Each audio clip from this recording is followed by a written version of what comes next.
Steve has mentioned allocating budget based on where customers are, and Matt acknowledged physical store shopping journeys typically start online. What guidance do you have for how brands should think about the value of brand exposure in a channel, even if it doesn't convert? So, for example, physical retail store that may not have a great four-wall EBITDA, but is responsible for creating loyal online customers.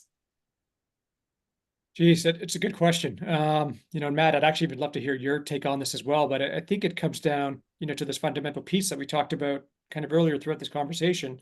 That you want to show up where your consumers are, and consumers are finding you in so many different ways. The ability to walk into a store and have that discovery moment to say, I know I need a new pair of running shoes, but I don't know what they are, or a new pair of skis or snowboard. It's so critical that you are part of the conversation as a brand, and showing up at that store is critical. Just like showing up online is critical as well. If someone goes to Google and types in, I'm looking for a new pair of running shoes, it is so important for that brand, of course, and to make sure that they're showing up properly. So I'm not saying anything revolutionary here, which is why I'd love to get to Matt's input. But I think you have to look at all of these interaction points as opportunities to build brand loyalty, to build a fan, to bring someone into your camp, and perhaps turn them into a brand evangelist. So you can't, and as Matt had called out earlier, fully try and just only be in one at the expense of the other, because I think ultimately it will hurt the business and will hurt your brand. If you're trying to build your IP, it's just critical that you show up where the customers are showing up, and do so in the best way you possibly can. Yeah, I think there's value in touching consumers where they're not expecting to see you. For instance, pop-ups at festivals or events.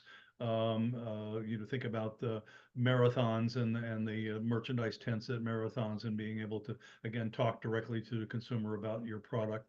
I think it's challenging though, and the other part of the other half of the question here, can you afford to put product into a store that isn't turning that inventory? And I think we're in a place where we're so focused on inventory profitability and gross margin return on inventory that it's very, very challenging to put a product out there.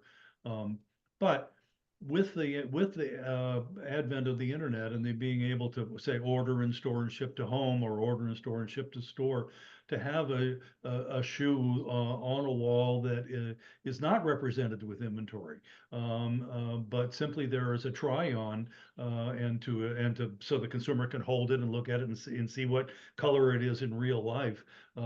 That may have some value. We've talked to a couple of retailers about this idea. Nobody's really put it into place yet, but to have almost a really small kiosk kind of store, that's almost a petting zoo, where there's very little inventory except samples, and people can come in and touch and try on, and then order, and get to their house in 48 hours.